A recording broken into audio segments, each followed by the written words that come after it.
Hey guys, my name is Rachel and I am a full-time stay-at-home mom and a part-time reseller on Poshmark, Mercari, and eBay, and I mostly sell shoes.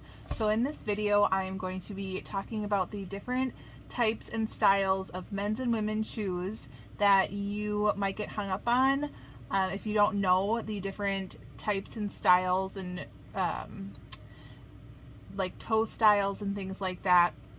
So I'm going to be going over those names of styles that you might want to include, whether you're selling on eBay or Facebook Marketplace. I just compiled a bunch of terms that might be helpful to you when searching and listing and describing your shoe items.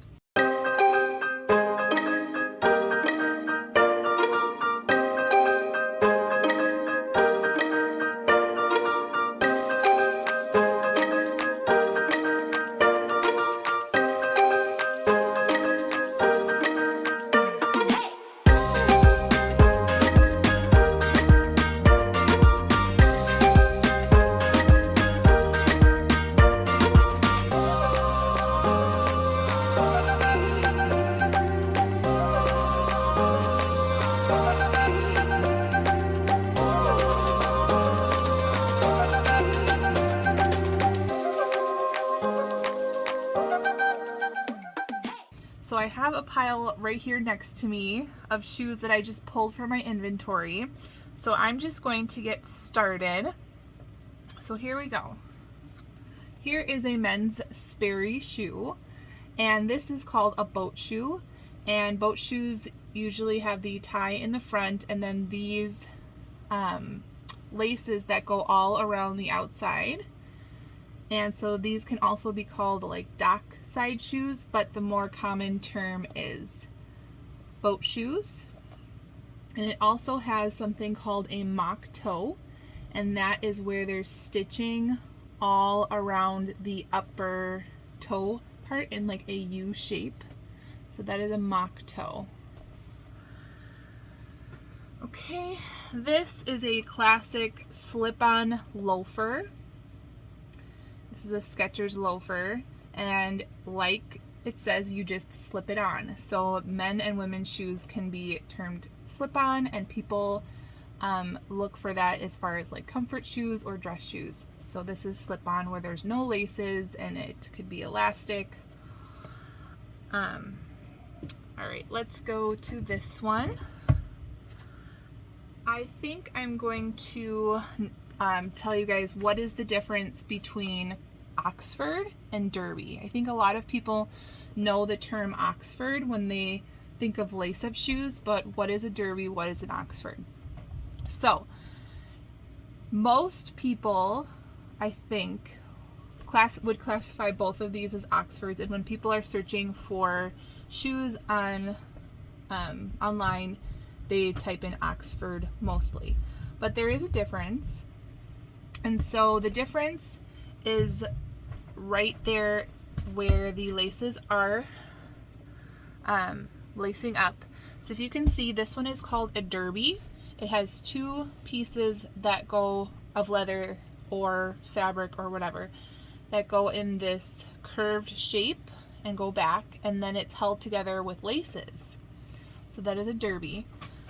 An Oxford does not have those two pieces of leather curved around or fabric or whatever, and it is just like a solid piece at the bottom. So this is called an Oxford. So if you are listing online, it's fine if you use the term Oxford. I think most people use that term Oxford. They even use it for sneakers, like lace-up sneakers, Oxford style sneakers. Yeah. Ugh, I have some right here. So these people have used as casual Oxford style sneakers, and of course, as you can see, it's actually more of a derby, but people use the term Oxford. So that is the difference between an Oxford and a derby. And I'm just going to show you true Oxford again. It doesn't have those C's and it's more solid across the bottom. All right.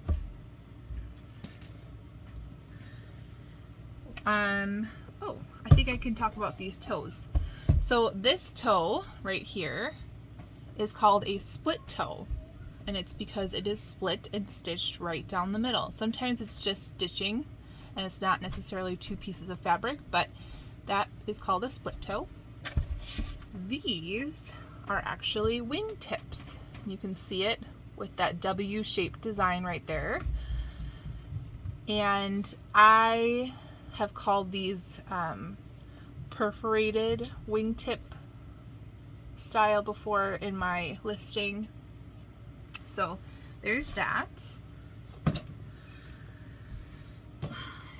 Here is something that's called a monk strap.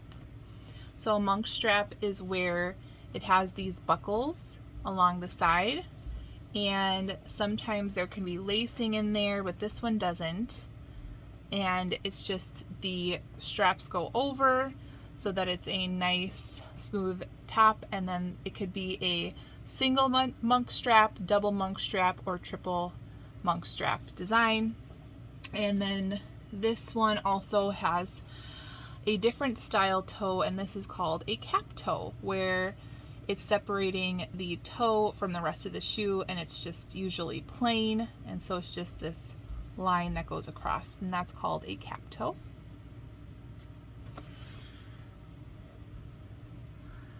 A lot of people, I think, get hung up on what to call this part right here when first reselling shoes.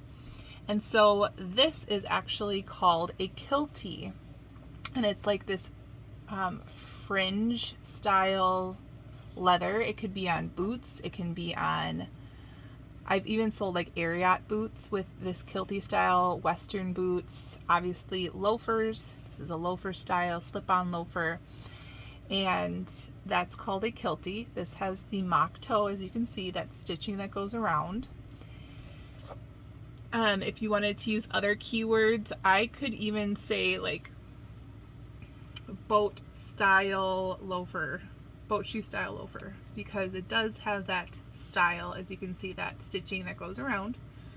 This is the Woodstock Allen Edmonds. Yeah. Okay.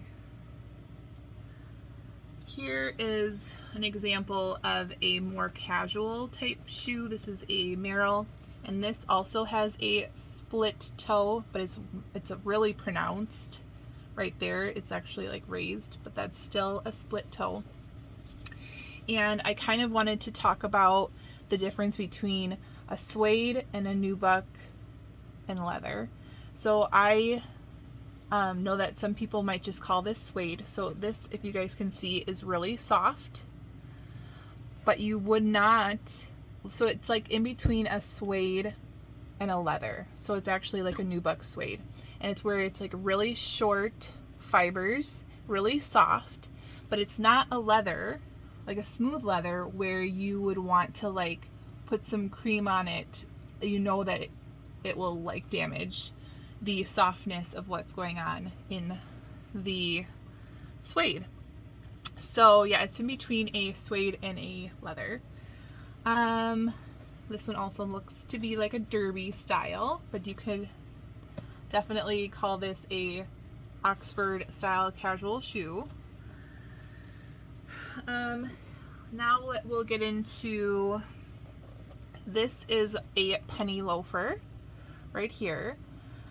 So a lot of penny loafers can be men's or women's, and this one you can tell the penny loafer because it has a little spot where a penny could go. And a lot of times back in the day, people actually did put pennies in their loafers. So sometimes when I'm picking up shoes, they still have a penny right there in this little spot, and that is called a penny loafer. This one is the mock toe again, slip-on penny loafer. This one is the Allen Edmonds Georgetown.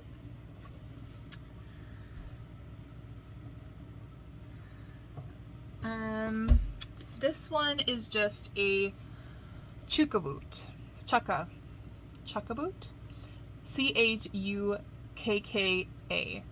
And so that is usually a mid-top boot. It usually has two holes. This one, I'm sorry, two holes for lacing up. This one has three. And this one is a plain toe, so you can call it a plain toe chukka boot. These are Clark's. And this, I don't know if you guys can see, but this is an oiled leather finish. And it also looks like a pebbled leather. So that's another term you can use. It's not smooth. It has a pebbled appearance to it. Here is a men's boot, and it has the cap toe, and it has lace up. So with boots, a lot of times, especially with Doc Marten boots, the eyelets actually do matter, the count of the eyelets. So you might want to count how many eyelets and say 6 eye or whatever lace-up boot. So this is a casual lace-up boot, and this is a high top, and I kind of wanted to show you guys a high top versus a mid top.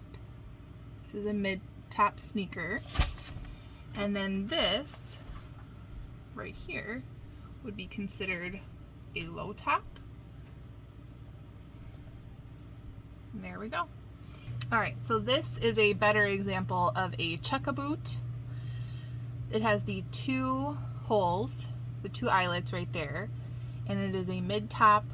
And now if you are looking at this sole right here and think that it's absolutely disgusting, it really isn't cleanable as far as my experience goes, but this is called a crepe sole. So it's really squishy and it holds the dirt in there really well. And the crepe sole was actually first designed for soldiers. So if you put crepe sole in the title, not only does it kind of explain that it's a different sole, so your buyer's not getting it and thinking that it's like really sticky and gross, but it's actually sought after because it's comfortable. So this squishy sole is on a lot of Clark's boots, desert boots, and I have found them to be on more quality type boots. So this is a Chukka style ankle boot crepe sole, and I believe it's the desert. Clark's original. This is not the desert boot, but yeah. All right. So another kind of shoe, men's shoe, is a tassel loafer. So it is simply where it just has the tassels on the top, and obviously you can see this also has kilty detail, and a lot of times it can be a penny loafer where it has that penny holder right there as well.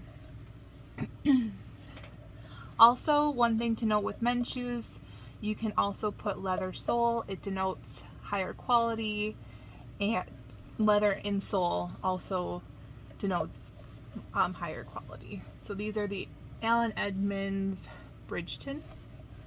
Allen Edmonds always does really well, no matter their condition. Another detail I really wanted to give you guys an example is a horse bit, but I looked through my entire collection that I have here, and I say collection, I mean inventory.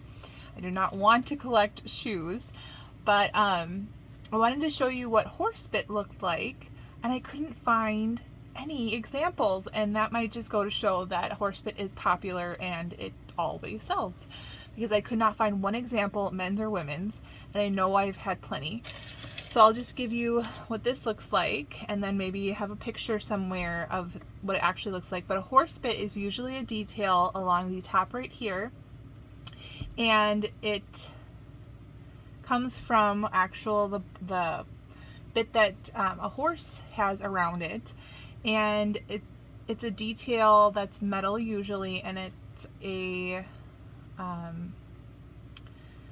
like a little crescent, and then it connects in the middle and to another crescent, and that is a detail that a lot of people look for. I know that Gucci style uses a lot of horse bit in their equestrian style wear, and this is not horse bit, but I will give you guys a picture as an example.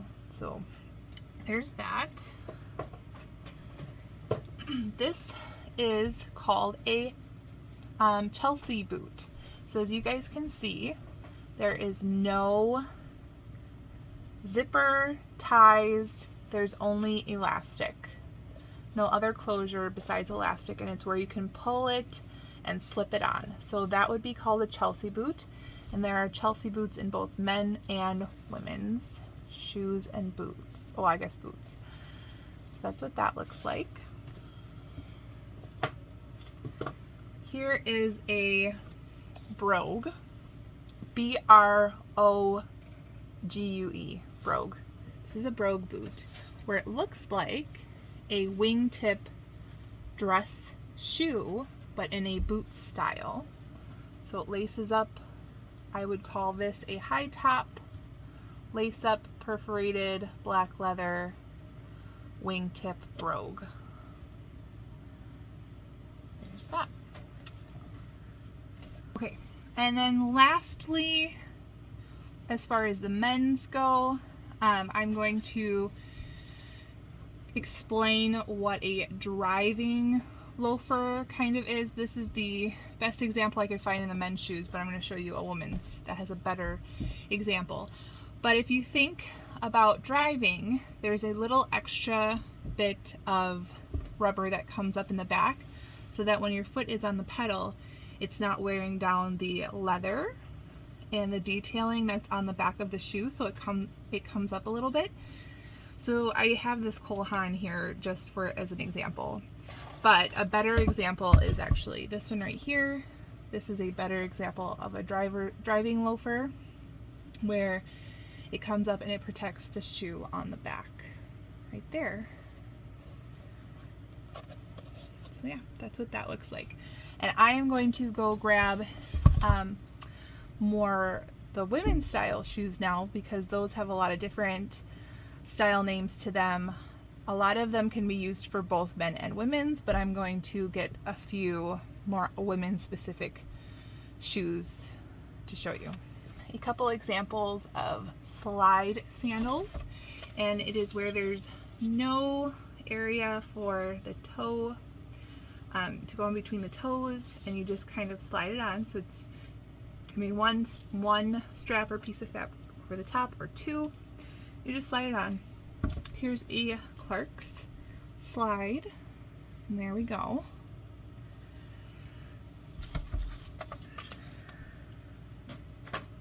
This is an example of a thong. I wanted to bring this one out because this is still a thong sandal. It goes between the toes and the butterfly is holding it on. It is an ankle strap jelly shoe, and usually thong sandals are connected, but this one is not. So this one,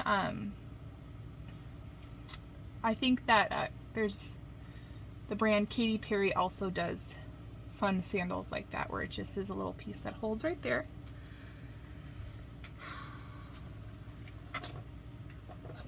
Here is another example of a slide, but in a heel. So it's a slide open toe, not necessarily a peep toe. Peep toe is just a little peep. This is more of an open toe. And this also is that nubuck suede feeling. So not a long hair suede, more of like just a soft leather. And it is a slide. This one is an example of the thong right here, and this is also a T-strap. So if you guys can see, it's a strap that goes along the top with the making a T shape. I'll have more examples in heels later. Is another example of a T-strap right here. You guys can see the strap that goes along top and then a piece that comes down. And this one I would call a peep toe right there. Buckle detail. It's actually a buckle closure. There's no zipper anywhere else. So yeah, T-strap shoe with ankle strap buckle detail. Now this is called a gladiator sandal, So Gladiator usually is more like covering the foot with different straps, and it can lace up the ankle and go around the ankle. This is Gladiator. There's another term that people use which is called cage, and that I can put an example of a shoe right here, but that is another term that people use for shoes that are caging your feet.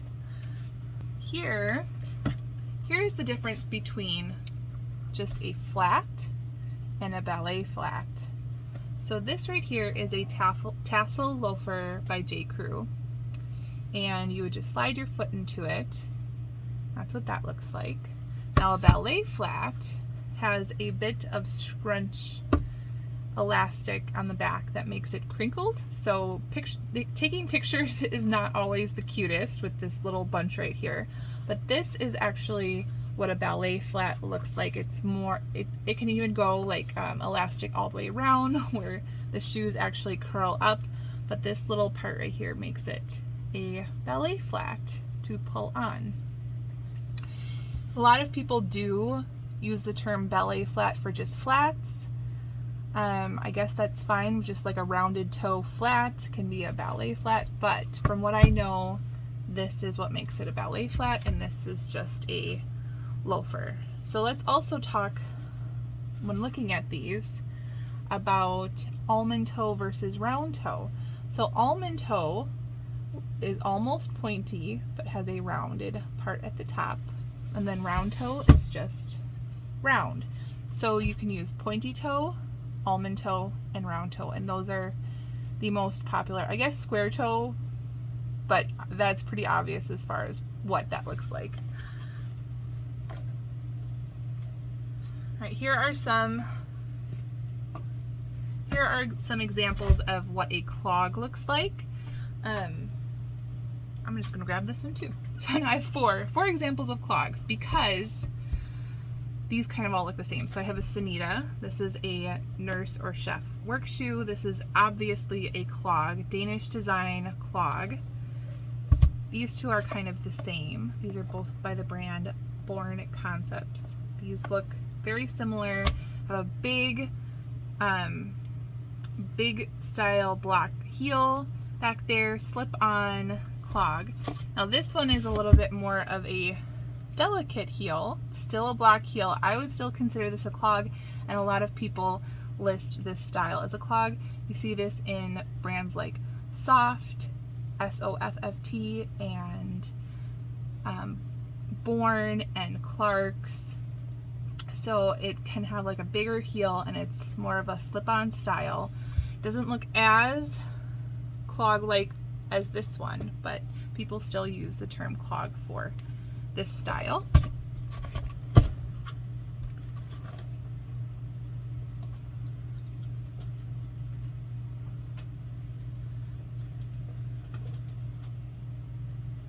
This is a style called a mule, and that's where there's no back. So mule style has no back to it, and people still use the term mule/clog as this, as it's still like has that bigger heel in the back, but this is actually just a mule where it has no back to it, and then it's all closed off in the front.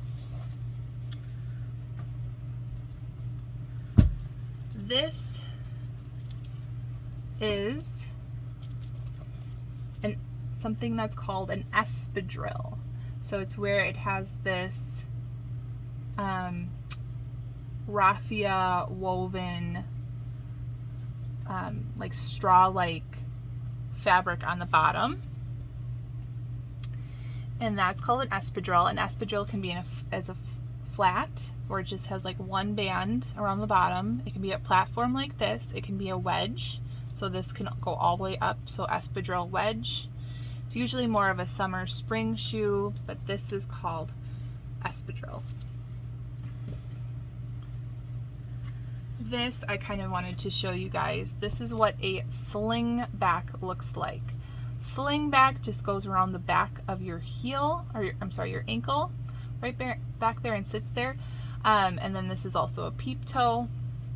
One thing when you're looking at slingbacks to purchase for resale is this elastic right here, because with slingbacks, people pull them back to get their shoe on, and this elastic can get worn out and too stretched out. Higher end slingbacks don't even have a buckle, as from what I know, like Monolobonics, they'll just have the elastic back there so that its purpose, you're supposed to pull it on that way. These ones, I think they want you to unbuckle it a little bit more, and yeah. So there's that. That's a slingback. This right here is called a Mary Jane style shoe, and that's where there is a strap that goes right across the top. So if you think of little girl shoes, what else can you think of? But this is actually pretty popular with a lot of people. They like this strap right here, and this is a Mary Jane style. Okay, next, moccasins. So what is a moccasin style shoe? A lot of people term or those men's style with the mock toe as moccasin style, but I think that these are more moccasin type shoes. So they are usually all leather or suede. They have the mocked toe. They can have fringe. I mean, I think that moccasin style is kind of self-explanatory, but if you ever come across the brand Minnetonka, that's usually a telltale sign of moccasin style shoes. There's also a lot of vintage moccasins out there as well. So really native looking. Okay. Oh, and here's one more. This one's by the brand UGG. So it has that fringe, it's suede.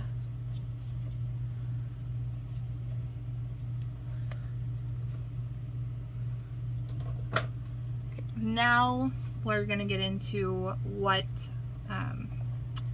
trail and outdoor shoes look like and how you can tell the difference, because people actually do look for those terms when they are looking for outdoor shoes. So usually you can tell an outdoor shoe by the bottom. A lot of times there's a Vibram sole at the bottom, or it will say Gore-Tex on the side. This one doesn't. This one doesn't either.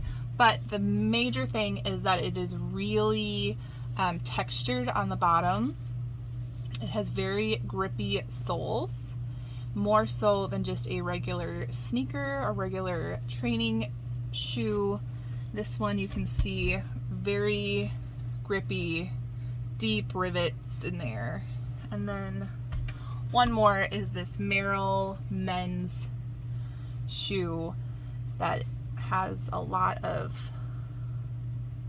tread. That's the word. Tread left in this shoe, and also this one is Vibram. Yeah. So these are all outdoor shoes. If you're looking for the outdoor trail running shoes, they will also have that really deep tread in the bottom.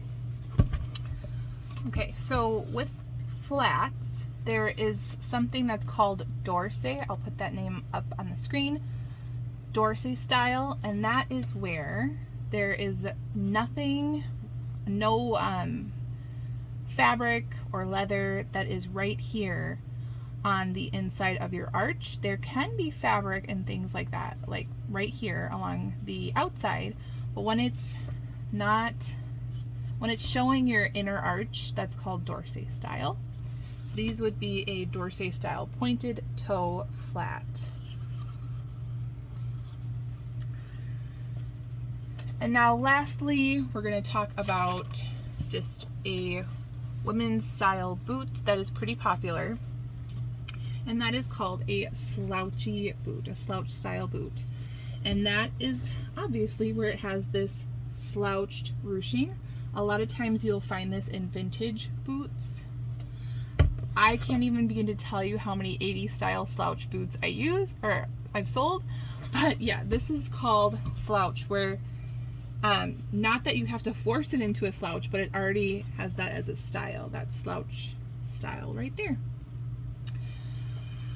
So yeah, I think that about covers all the terms that might be confusing to people. And I hope you guys learned some new ones if you guys are new to reselling shoes. But if you guys don't know what your shoe, like how to explain your shoe, try using Google Lens first, see if that comes up and gives you any ideas of how to explain your shoes. Then next, you just try your best to explain it on eBay, and then see what comes up. Like, it might come up as an outdoor shoe, it might come up as a brogue, like things like that. And that's kind of how you learn, is by typing in what you see initially and then comparing it to the different styles, and then you start learning different words that you didn't know before. So if you like this video, give me a thumbs up. I hope you guys enjoyed it and got to see different styles of shoes, and I will see you guys next time. Thanks. Bye.